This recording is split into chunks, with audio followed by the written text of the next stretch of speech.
Y vamos a tocar el primer tema, que es bronquitis crónica por un lado y enfisema pulmonar por otro lado.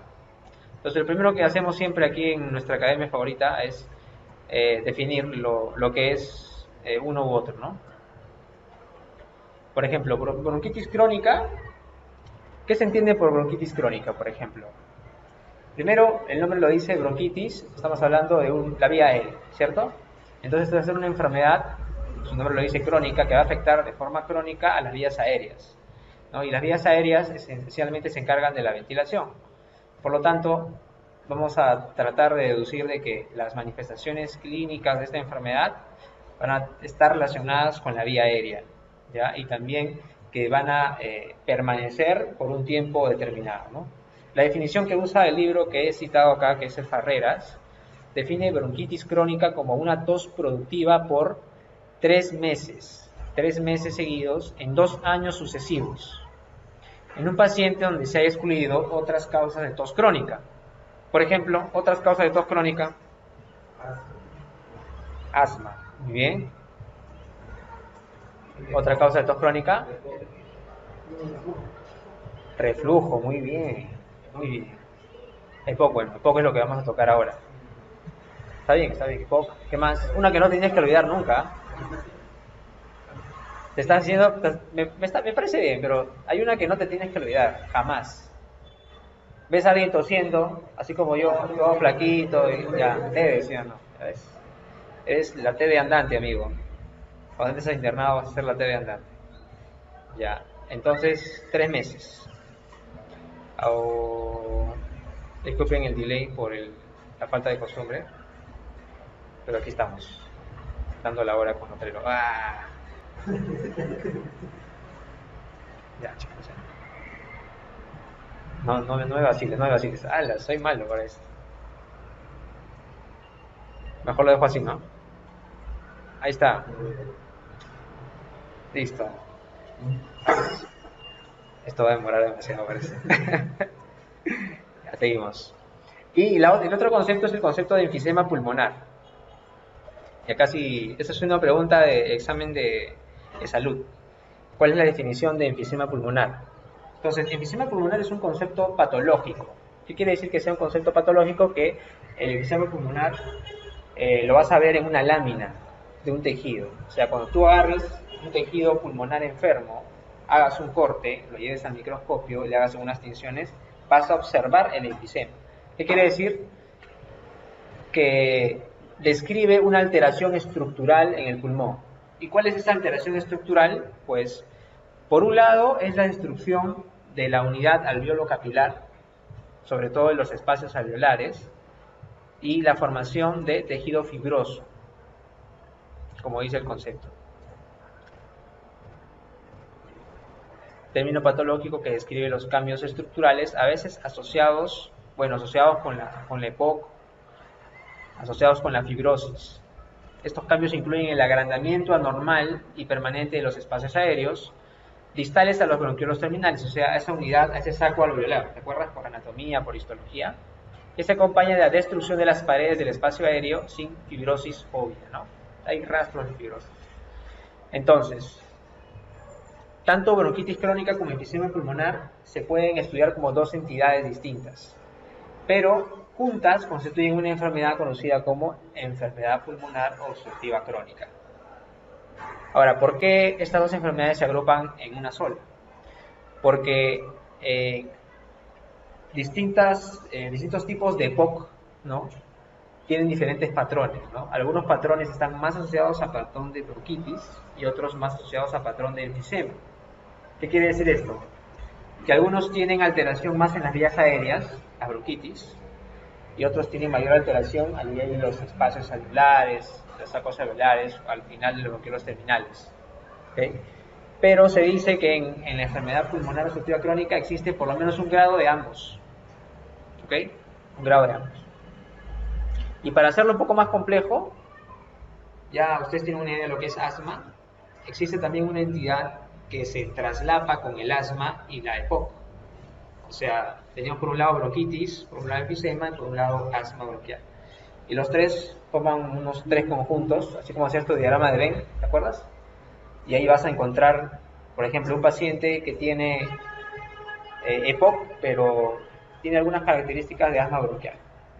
Un paciente que tiene más bronquitis, menos enfisema, otro más enfisema, menos bronquitis.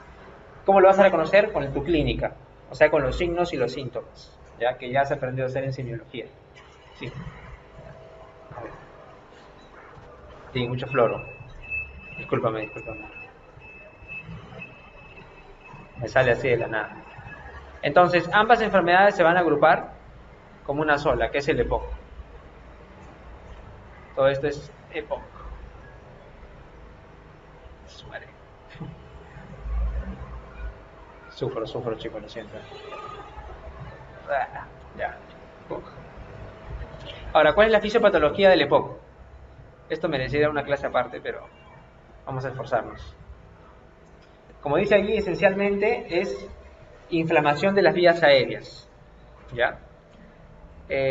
Producción de ROS, ¿qué eran los ROS? ¿Se acuerdan? Especies reactivas de oxígeno. También existen especies reactivas de nitrógeno, no se olviden. ¿Ya? Y desequilibrio proteasa-antiproteasa. Entonces aquí les voy a hacer un resumen así veloz de por qué se produce el EPOC.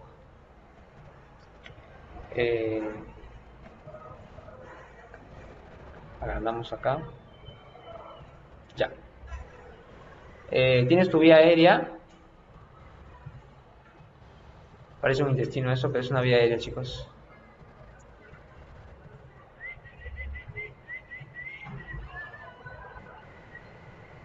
Lo que caracteriza tu vía aérea, ¿qué cosa es? ¿Qué componentes forman parte de la vía aérea? ¿Se acuerdan por histología? Mucosa, tejido muscular. Ya. Entonces, la alteración va a estar esencialmente en la mucosa de la vía aérea y también en el tejido muscular subyacente, que es músculo de qué tipo? Músculo liso, ¿no? ¿Qué va a suceder? Que van a haber partículas nocivas que van a dañar esa mucosa, que van a generar una reacción inflamatoria típicamente neutrofílica. ¿Okay? Eso le puedes agregar ahí inmunidad, inflamación local del sistema y pones al costado neutrofílica. ¿Ya?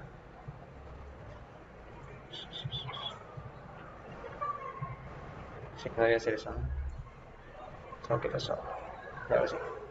NT de neutrófilo, ¿ya? Neutrofílica.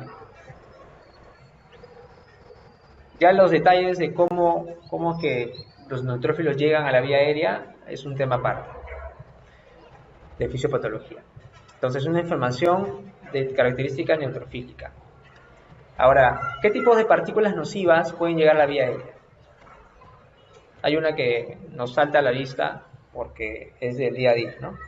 Es el tabaco.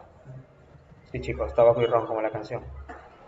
El tabaco te hace daño, el tabaco perjudica tu vía aérea y en esta enfermedad el tabaco es el factor de riesgo principal.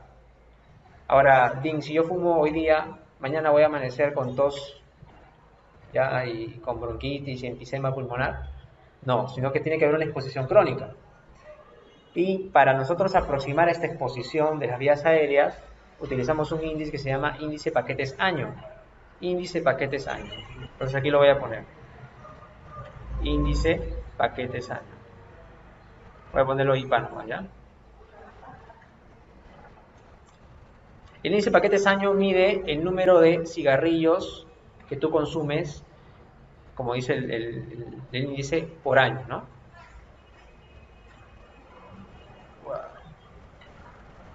¿Cuántos cigarrillos aproximadamente vienen en una cajetilla? 20 más o menos, 20 a 10. Entonces, el índice lo que va a hacer es tratar de aproximar cuántas cajetillas o cuántos cigarrillos consumes, el tiempo que llevas consumiendo. Por eso lo utilizan así, ¿no? Tiempo que llevas consumiendo por el número de cigarrillos entre 20. ¿Ya? Índice paquetes año. Y el índice paquetes año va por encima de los 20, ¿ya? Para que haya riesgo de enfermedad pulmonar obstructiva crónica. Índice paquetes año por encima de los 20. Ahora,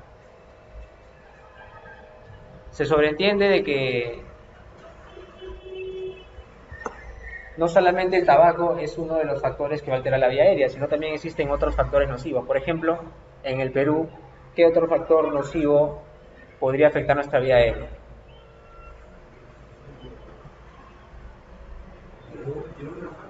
El humo de los carros. ¿Qué más? Biomasa, quema de biomasa. Que la quema de biomasa está asociada más con otra enfermedad que vamos a tocar. Exactamente, la cocina de leña. Se nota que ha leído, mi estimado. Exactamente, el humo de leña, el humo de leña. El humo de leña recientemente ha sido asociado a generación de enfermedad pulmonar obstructiva crónica en mujeres, sobre todo, mujeres, ¿ya? Así que hay que tener en cuenta ese antecedente. Y existe por último otra enfermedad que es de carácter genético, que es la deficiencia de alfa-1 antitripsina, que está asociado más con bronquitis, perdón, con enfisema pulmonar. ¿Ya? Anota ahí, voy a anotar yo acá, enfisema pulmonar. Ya, enfisema pulmonar asociado con déficit de alfa-1 antitripsina.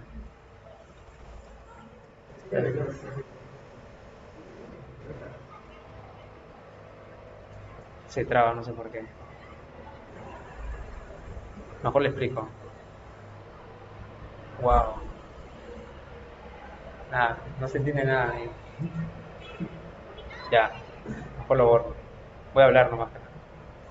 Ya, el desequilibrio proteasa-antiproteasa, ¿a qué se refiere? Les dije que esencialmente la inflamación en las vías aéreas es una inflamación de tipo neutrofílica, ¿cierto? Entonces los neutrófilos tienen unas sustancias que son degradadoras de proteínas, ¿ya? Entre ellas la elastasa. Entonces esas degradadoras de proteínas se llaman proteasas. Entonces cuando llega el neutrófilo a la vía aérea comienza a liberar muchas proteasas, entre ellas la elastasa, colagenasa, etcétera, ¿no? Y también metaloproteinasas de matriz. Entonces, estas metaloproteinasas, colagenasas, proteasas en general, lo que van a hacer es degradar las proteínas, o sea, degradar el colágeno que forma parte de las vías aéreas. Y la pregunta es, ¿el colágeno qué función tiene en el tejido pulmonar? El colágeno, la elastina, ¿qué forman el intersticio pulmonar? Claro. ¿Y están ubicados sobre todo a qué nivel? Espacio interalveolar. Exactamente, en los espacios interalveolares. Por eso que está estas proteasas degradan estos espacios interalveolares y lo que genera es ese atrapamiento de aire característico del enfisema pulmonar. Entonces, normalmente cuando llega tu neutrófilo ahí comienza a liberar sus proteasas y debería haber sustancias que rechacen ese tipo de agresión al tejido pulmonar y tenemos una sustancia endógena que bloquea la acción de esas proteasas que se llama alfa-1 antitripsina. Okay, la alfa-1 antitripsina. Intento número 1000. Alfa-1 antitripsina.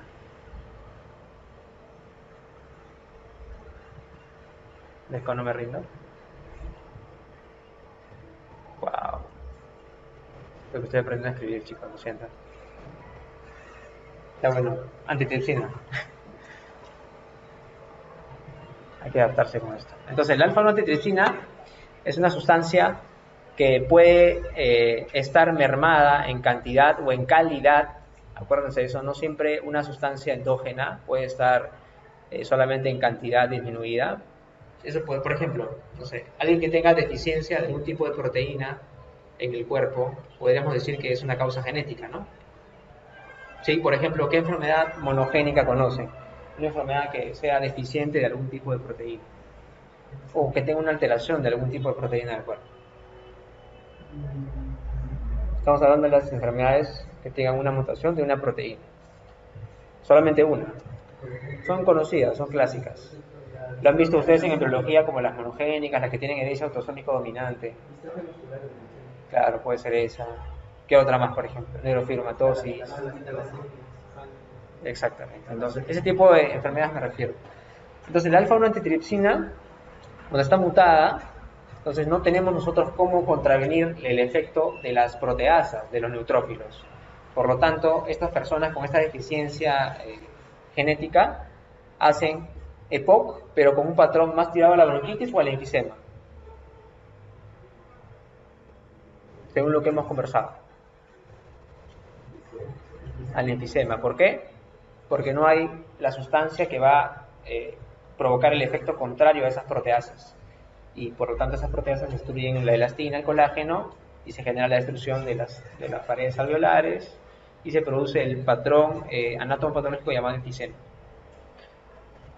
Entonces ya estamos más o menos entendiendo por qué se produce el EPOC.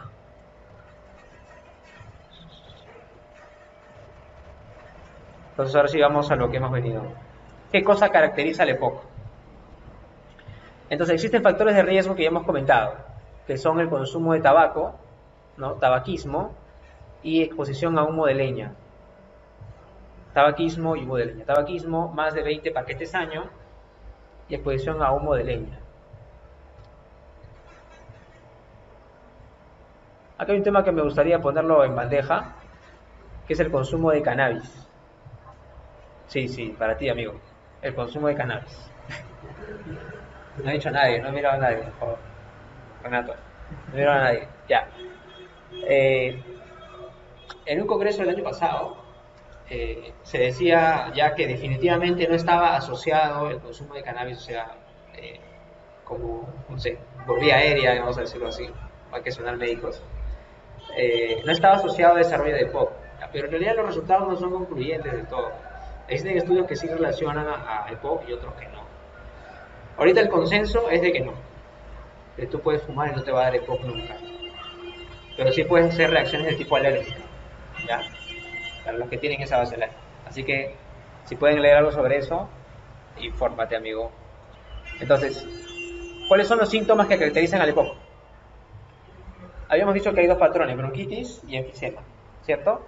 Entonces, ¿qué pasa cuando el paciente tiene esta bronquitis, ¿no? Tiene esta remodelación de su mucosa?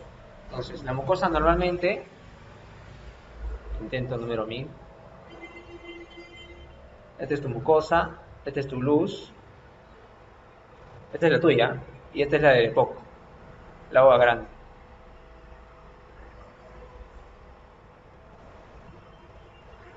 Y vamos a ponerle... ¿Qué sería esto? Esta cosita que estoy dibujando acá. Exactamente, ¿no? Y tenemos aquí un tejido muscular desarrollado. Y esta es tu, bueno, la luz normal, ¿no? La mucosa y un tejido muscular, pues, normal. Entonces, ¿qué crees que va a pasar en un caso o en otro? Al momento de ventilar en el paciente con bronquitis crónica, ¿la ventilación se producirá con facilidad? ¿Por qué no? Porque hay una obstrucción, exacto. La palabra clave es obstrucción. ¿Quién genera esa obstrucción? ¿El moco nada más? O sea, cuando tú también estás con gripe y te da una obstrucción, ¿también estás con EPOC? No, ¿sí o no? ¿Qué más? Hay otra palabra clave, la remodelación de la vía aérea. La remodelación de la vía aérea. ¿En qué consiste la remodelación de la vía aérea? Principalmente en dos cosas, ¿no? 1, 2, ya.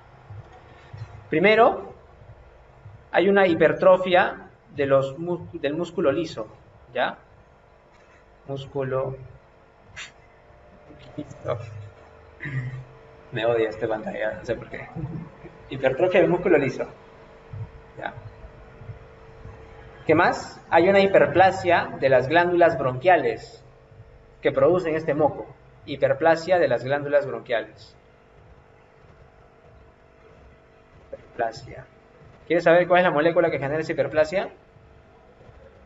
Eso en fisiopatología, lo siento, amigos. Hiperplasia. ¿Qué más? Broncoconstricción.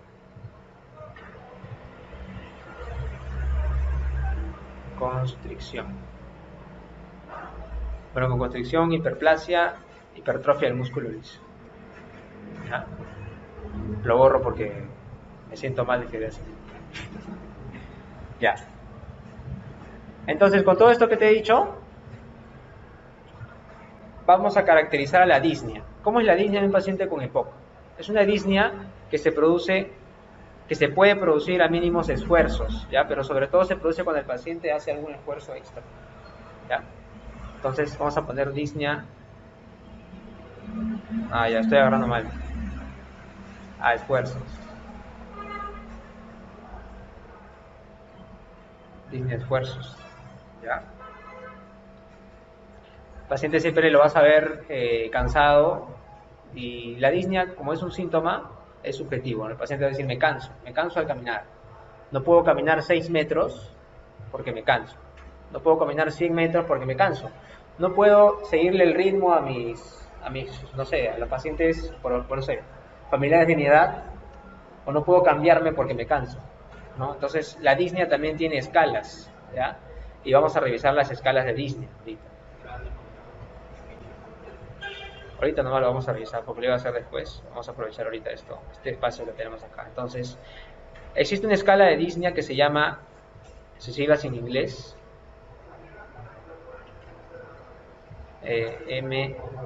MMARC.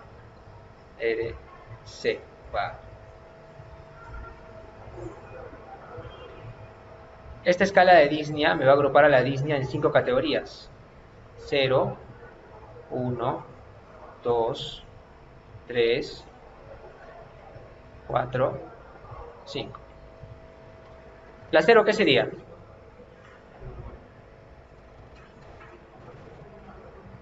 ¿Normal? Si estamos hablando de disnea, ¿es normal la disnea? ¿Estás disneico ahorita, amigo? ¿Mucho EPOC? El 0 es disnea, pero es una disnea que se va a manifestar a actividad física intensa. O sea, te pongo a correr y comienzas a hacer disnea. O sea, como muchos de aquí. Actividad física. Estoy tocando un botón que no debo, creo, porque se está rayando. Actividad física intensa. Ya, mejor hablamos. Voy a demorar más en escribir, vamos a quedar hasta las 12 de la noche. Ya. 0 es actividad física intensa, una disnea que se manifiesta actividad física intensa. Y ahora vamos al 5. En el 5, el paciente no puede realizar actividades diarias porque la disnea se manifiesta. O sea, el paciente no puede cambiarse porque se cansa. No puede bañarse porque se cansa. No puede hacer actividades diarias. O sea, la disnea limita sus actividades diarias. Ya, esa es la escala 5. O sea, ya es lo máximo.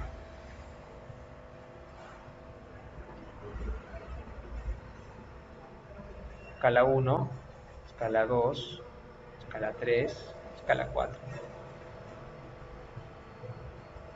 En la escala 1, la disnea se va a manifestar cuando el paciente suba escaleras o camine pendientes muy altas. ¿Ya? Sube escaleras o camine pendientes muy altas. La disnea de tipo 2 se va a manifestar cuando el paciente no pueda caminar, por ejemplo, 100 metros. Ya acabamos de hablar de distancias aproximadamente. Nosotros tenemos que calcular más o menos cuánto podrían ser 100 metros. Y el paciente, al caminar muchos tramos largos, ya la disnea comienza a manifestarse. En la disnea de tipo 3, y es importante saber que aquí es donde el paciente no va a poder hacer actividades, por ejemplo, trotar con personas de la misma edad, no va a poder hacerlo, ¿no? Porque ya se va a manifestar la enfermedad. Y en la disnea tipo 4 es lo mismo que lo anterior. Como te das cuenta, en cada una de estas fases se van agregando, ¿no? O sea, el esfuerzo es cada vez mayor, ¿no? Y en la disnea de tipo 4 es cuando el paciente no puede caminar una cuadra, aproximadamente. Una cuadra, camina y se cansa. Una cuadra, digo.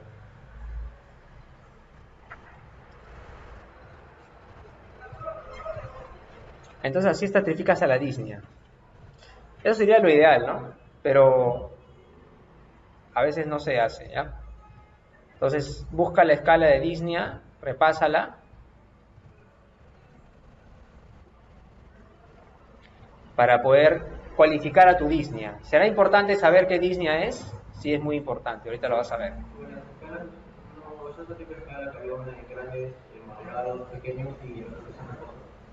Claro, pero estamos hablando de disnea, clasificarla en EPOC.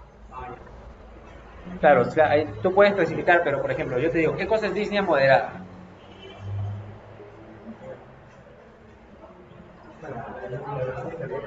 ¿Qué es disnea severa?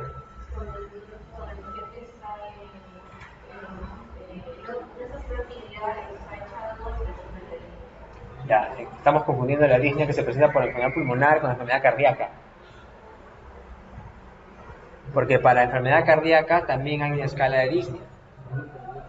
Y aquí estamos hablando de la escala de disnea que tenemos, que vamos a utilizar en el manejo, en el tratamiento del EPOC. ¿En qué escala nos basamos? En esa, en el MMARC. Y no solamente existe una escala sintomática de disnea, como ya les había dicho, bueno, vamos a terminar con esta idea. La tos crónica, ¿por qué era crónica? Porque era más de 3 meses en 2 años consecutivos, ¿no? Y la expectoración también se puede presentar. Ahora, todos estos síntomas que caracterizan a la EPOC, disnea, tos crónica y expectoración, no siempre se presentan del todo. Van a ver que hay pacientes, por ejemplo, tú lo vas a ver recontra disneico, con mucha tos, mucha expectoración, pero ese paciente no tiene un alto riesgo. Hay pacientes que no tienen ningún síntoma, solamente se cansan de repente al subir una pendiente alta, pero tienen un alto riesgo. Entonces, ¿cómo explicamos estos grupos de riesgo de EPOC?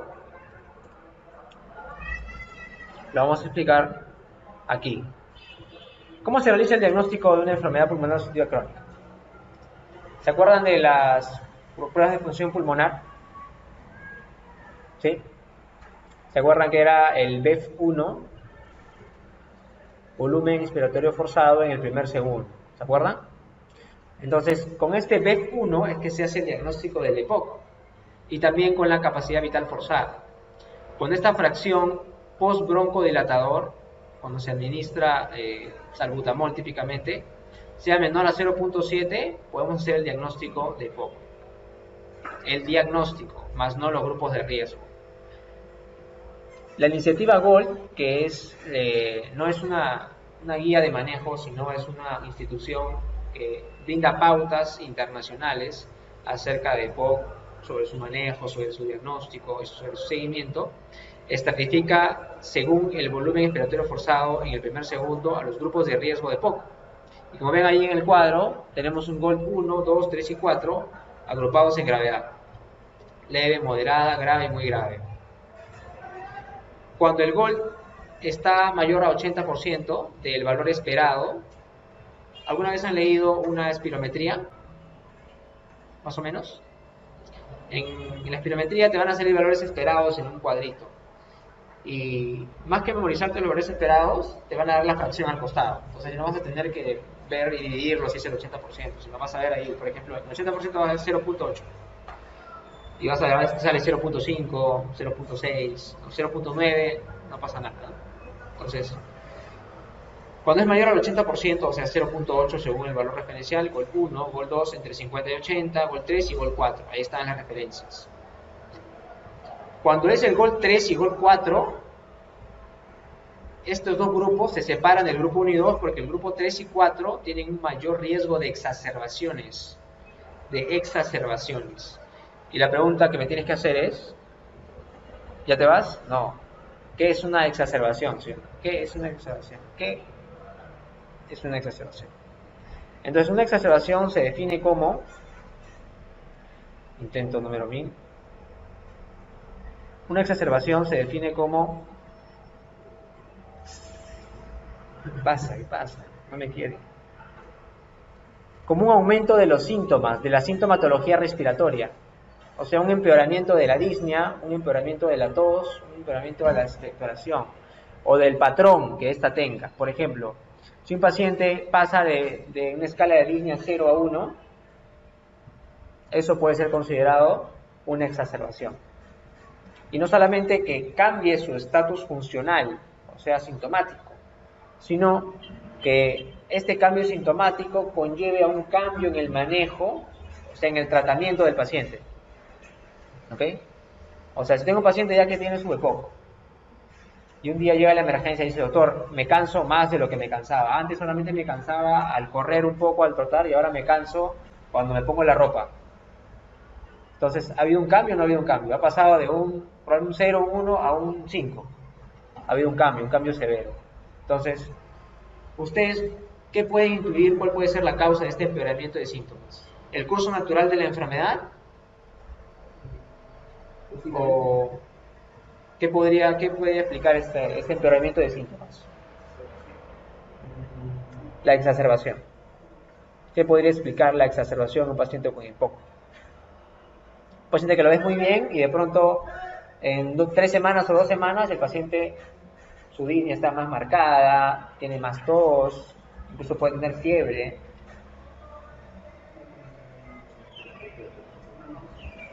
¿Qué puede ser?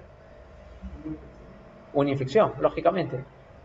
Es lo más común. O sea, un paciente que ya tiene la vía aérea obstruida, que ya tiene una remodelación de su mucosa, que su músculo está hipertrófico, que tiene un montón de moco ahí, ese es el escenario ideal ¿para qué? Para el desarrollo de infecciones, ¿no? Entre ellas, ¿qué infección creen que va a afectar más a este paciente? ¿Ya? ¿Pero qué agente podría ser? El neumococo o estreptococo neumoniae. Exacto, el neumococo. Entonces, pregunta, vamos a trabajar un poco nuestra mente. Si yo tengo un paciente con EPOC, ¿será bueno o no será bueno vacunarlo para neumonía, contra la neumonía? ¿Será buena idea? ¿Le parece o no? Hacemos el consenso ahorita entre todos los que estamos aquí.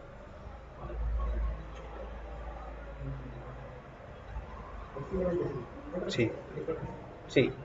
Y es una de las pautas que va a guiar el tratamiento. A los pacientes con EPOC, a todos los pacientes se les aplica vacuna contra el neumococo. ¿Ya? ¿Y contra qué otra cosa se los tendría que vacunar? Contra la influenza. Es todo fluye así. El conocimiento es poder. Vacuna contra neumococo y contra influenza es lo que va a marcar el tratamiento en EPOC también. O sea, como tratamiento preventivo. ¿Para qué? Porque ya sé que esa vía aérea está remodelada, ya sé que en cualquier momento se va a infectar, se va a exacerbar, lo vacunamos. Sí, una pregunta, ¿la vacuna no era solo para los niños? Me estás estafando, creo. No, amigo, tú también te puedes vacunar.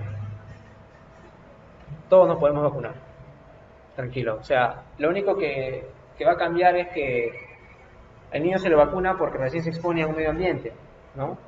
Pero tú sigues expuesto al medio ambiente y ya te han vacunado de algunas cosas, pero puede ser que hay nuevas vacunas. Por ejemplo, díganme una vacuna que se utilice en adultos que no sea neumococo. DPH. Bueno, buena jugada. Bueno, entonces ya para ir terminando con el poco. Los grupos de riesgo van así. Son 4 grupos. Grupo A, grupo B, grupo C y grupo D. ¿Okay? El grupo A es un grupo de pacientes, como ven aquí. Ven este MRC. Este MRC era la escala de Disney que les dije. Cuando la escala de Disney está en 0 o 1, el paciente está en el grupo A o en el grupo C. ¿Se nota? En el grupo A o en el grupo C. Disney 0 o 1. O sea, Disney a lo más a mínimos esfuerzos.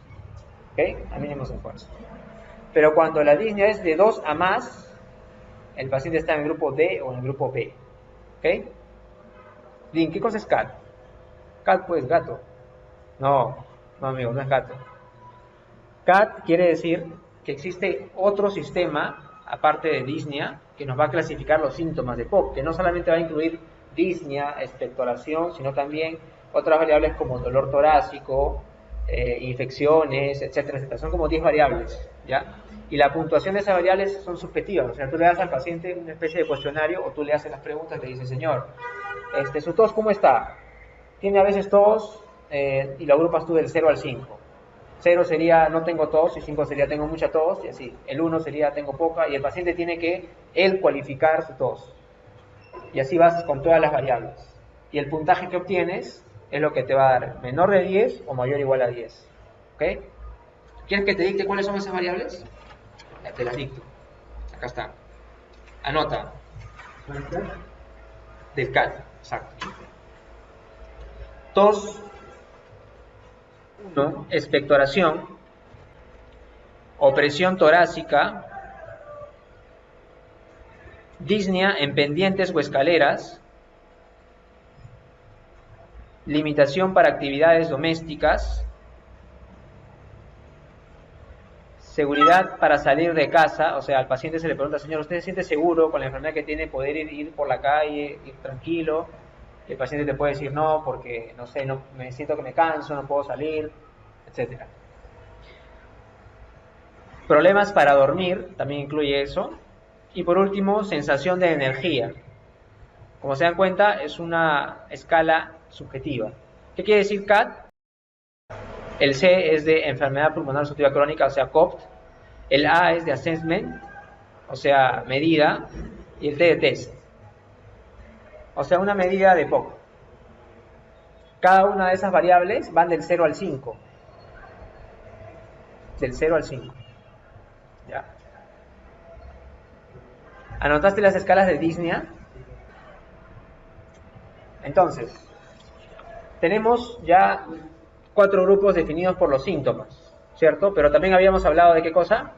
De exacerbaciones, ¿ok? De exacerbaciones.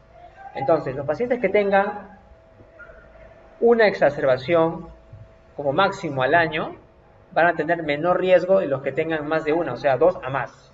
Por eso que esta tablita, como ven aquí al lado izquierdo, ¿está? Aquí al lado izquierdo, ¿qué dice? Mayor o igual a 2, ¿no? Y aquí de 0 a 1, o sea, máximo 1, ¿no? En un año. Y como dice abajo, que no lleve esa exacerbación a hospitalización. Y arriba, esto lo han cambiado porque esta es la última versión del COP, es de 2020. ¿Ya? Y antes solamente aparecía mayor a 1 y menor a 1, ¿no? Acá ahora lo cambian y dicen, tú puedes tener una exacerbación por año, pero esa exacerbación no te tiene que haber llevado al hospital. O sea, no has tenido necesidad tú de ir al hospital. Si has tenido necesidad de ir al hospital, eso ya te pone en un grupo de riesgo mayor. Entonces cada vez se va afinando más en los grupos de riesgo. ¿Y para qué me has clasificado así en 4 cuadritos ahí? Porque, miren, de aquí para acá, todo esto, para arriba, son pacientes que tienen mayor riesgo. ¿Mayor riesgo de qué? Riesgo de exacerbaciones, riesgo de infecciones, ¿no? Es un poco más grave. Y para aquí abajo son los pacientes que tienen menor riesgo. Yo te pregunto, ¿el GOLD 1 y 2 con quiénes corresponderá? ¿Con el grupo A y B o con el grupo C y D? Con el A y B. Entonces, el A y B agrupa a GOLD 1 y GOLD 2. Y el grupo C y D, el grupo GOLD 3 y GOLD 4. ¿Y ese GOLD por qué se define? Por el BEP. ¿Cómo? No. Se agrupan ahí. Nada más, GOLD 1, 2, 3 y 4. ¿Por qué? ¿Por qué ha cambiado eso? Miren acá. Y ahora, este es otro cuadro. Según los síntomas. Y miren. ¿Quién me dice qué caracteriza al grupo A? ¿Cómo es un paciente del grupo A?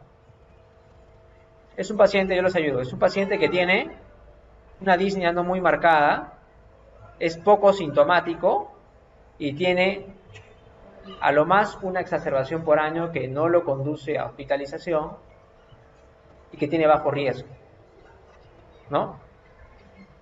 ¿Ya? ¿Y el grupo C? El grupo C es un paciente que también tiene pocos síntomas, pero tiene alto riesgo. Entonces, no nos podemos guiar en EPOC por los síntomas, ¿ok? A un paciente con EPOC, sí o sí, se le tiene que hacer una prueba funcional.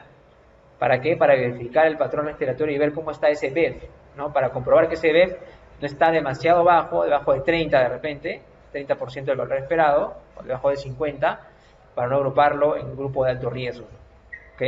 Entonces, hay pacientes que pueden ser muy poco sintomáticos, pero pueden tener alto riesgo de exacerbaciones. Ese sería el grupo C.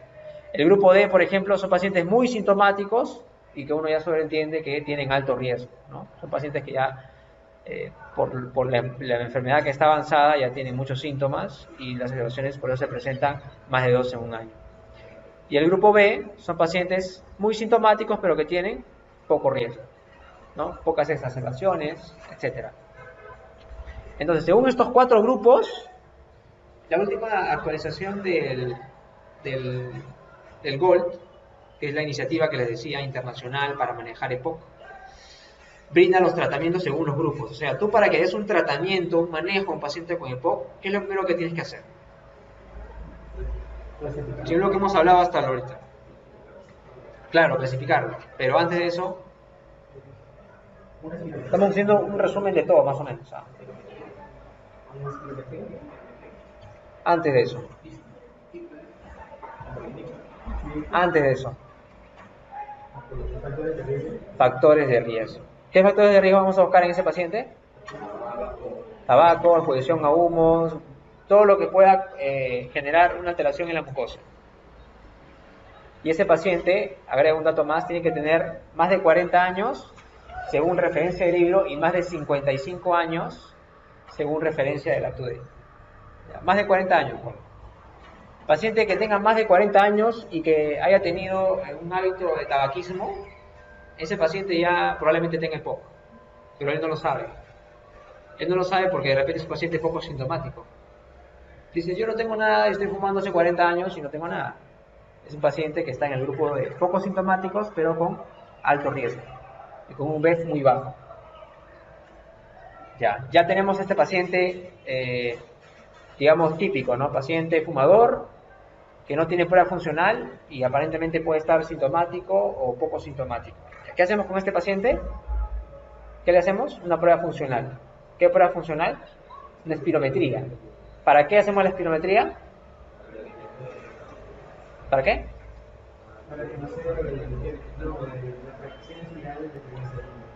Antes que eso, para comprobar que hay un patrón obstructivo.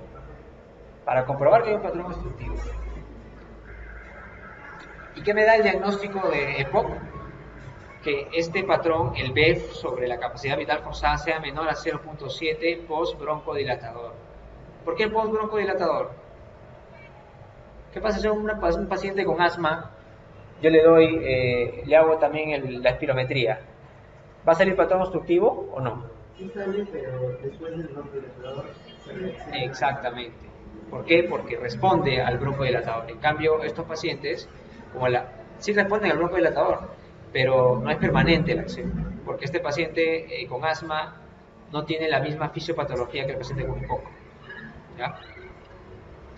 Entonces, ya tenemos a tu paciente, ya lo diagnosticaste, ya tienes su BEF, ¿y ahora qué vas a hacer? ¿Paracetamol? No, sí. ¿Qué vas a hacer? Lo vas a poner en uno de estos grupos, ¿no? ¿En qué grupo lo vas a poner? Pues según su disnea, según el CAT, según su BEF, ¿no?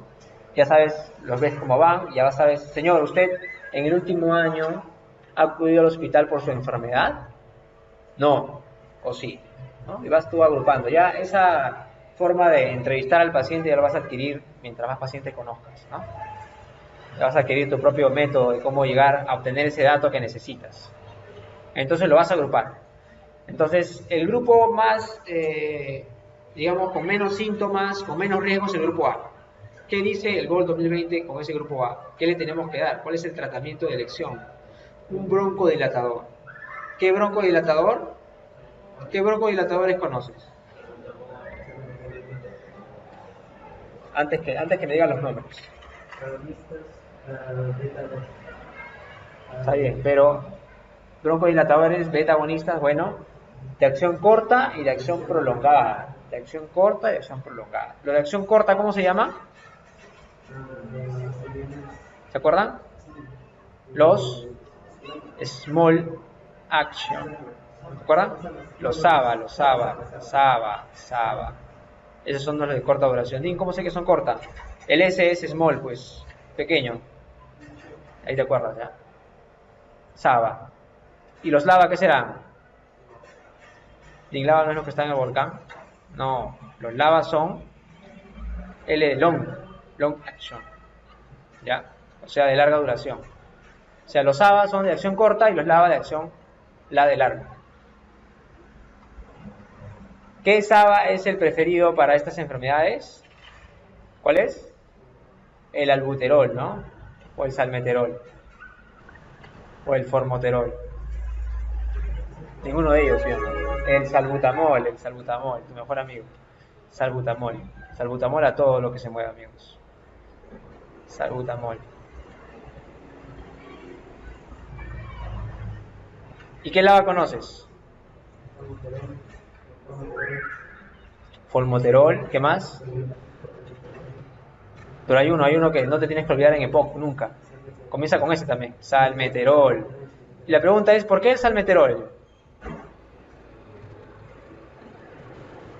Porque el salmeterol, bueno, me gusta esa respuesta.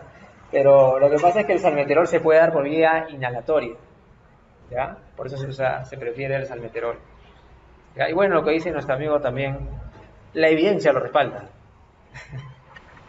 Por ejemplo, con esta clase es evidente que me cuesta escribir en esta pizarrita. La evidencia. No puedo hacer nada contra la evidencia. SABA y LABA. ¿Así? ¿Sale mejor? No sé, fue espontáneo, amigo. Quise y salió. Ya. ¿Pero qué broncodilatador se va a preferir? ¿El SABA o el LABA en el grupo A? Escuchen esto. Lo que dice la GOL 2020 es que vas a preferir o un SABA, o sea, un salbutamol, o un salbutamol más un SAMA.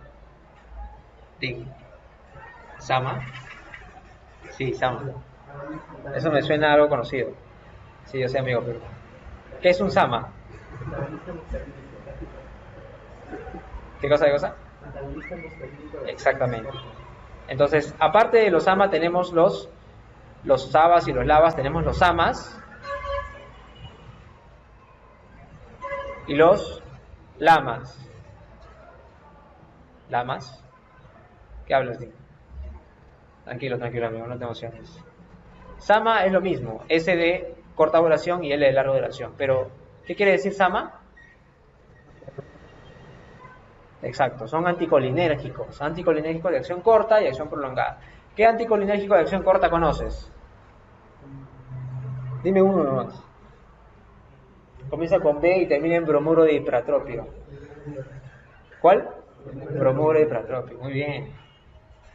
Y de larga duración, tiotropio, muy bien, tiotropio.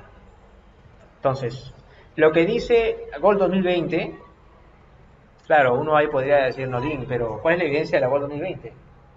Recién está saliendo esa norma, no hemos probado ese tipo de manejo con nuestros pacientes, de repente no funciona y es toda una estafa, engañas.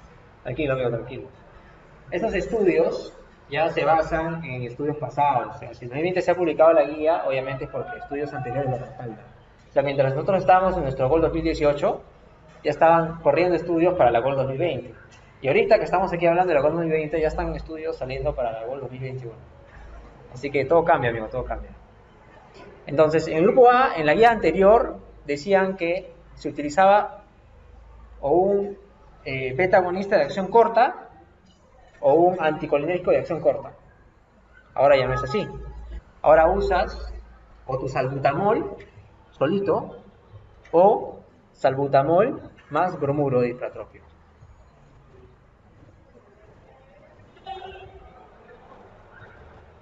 Eso es lo que dice la guía. O sea, tu primera elección va a ser siempre...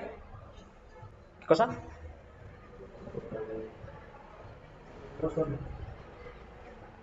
Salbutamol o más... Excelente. Ahora nos vamos al grupo B.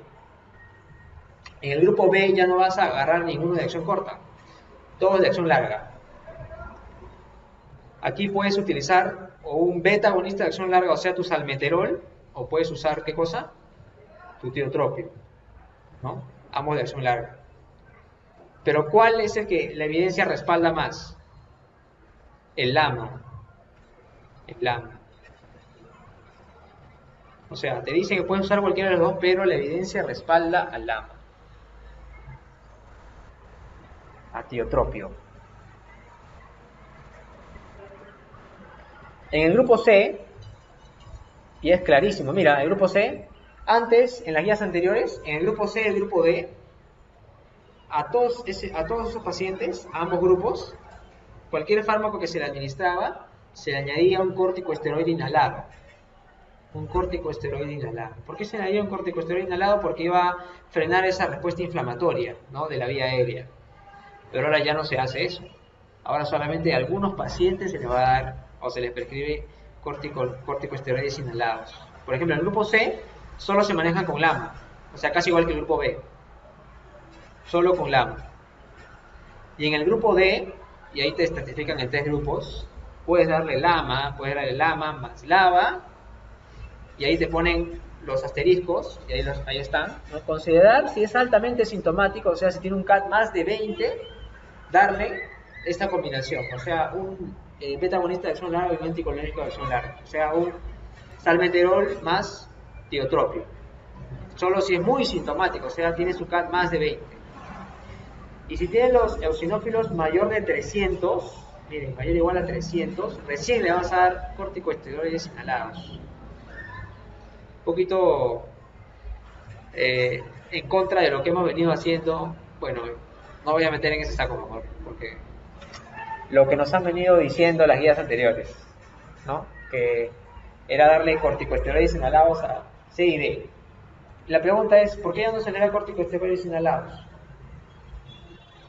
Te creo si me respondes esa pregunta. Ahí sí ya tú te sientas acá y yo me siento a escuchar. Porque aumenta la actividad. Una acción farmacológica de los corticosteroides, ¿qué cosa es? Exacto. Exacto. Y si yo tengo un paciente que está en grupos de riesgo altos y le voy a bajar la inmunidad, como que no tiene mucho sentido, ¿no? Entonces, los corticosteroides inhalados han sido asociados a mayor susceptibilidad de infección por neumococo. Claro, pues si te está dando corticosteroides, ¿cómo no va a ser infección por neumococo? Claro, después de todas las guías, claro, uno puede decir eso tranquilamente, ¿no? Pero antes, a ver quién lo decía, nadie. Porque era ir en contra de la guía.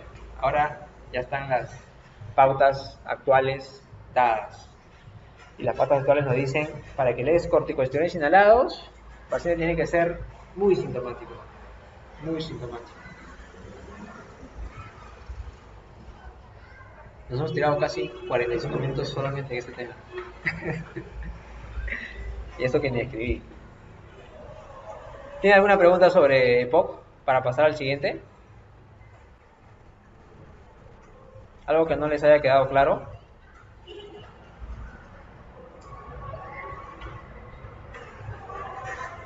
Como esta es una clase introductoria para lo que van a llevar después, es bueno que tengan ese manejo inicial, ¿no? O sea, esa idea inicial de qué hacer con un paciente con EPOC. Primero, ¿en quién vas a sospechar EPOC? Paciente más de 40 años que tenga factores de riesgo, o sea, que sea fumador o que sea expuesto a humo de leña o otras partículas nocivas, ¿no? Si el paciente dice no tengo síntomas, doctor, igualito. Yo solamente le quiero la espirometría, no le quiero tus palabras. Espirometría, habla. La espirometría dice que hay patrón obstructivo menos de 0.7. El paciente tiene poco. Lo siento, señor, tiene poco. ¿Y ahora qué hago, doctor? Entonces en ese momento agarras y sacas tu pistolita de salbutamol y... ¿sí o no? Salbutamol, salmeterol, bromuro, todo. Claro, el grupo C y el grupo D ya lo manejan la especialidad, ¿no? Neumología. Todos lo vamos a dar pues salmeterol. Un paciente con EPOC exacerbado, ¿no? Va a llegar el paciente a tu posta y va a decir, doctor, tengo esta enfermedad, y tú la vas a conocer y ahora ya no me puedo cambiar porque me canso. ¿Qué vas a pensar tú? Señor, ¿se ha vacunado contra neumococo, contra la influenza en el último año? No. Piensas en neumococo, señor. ¿Qué le vas a dar? Sus antibióticos.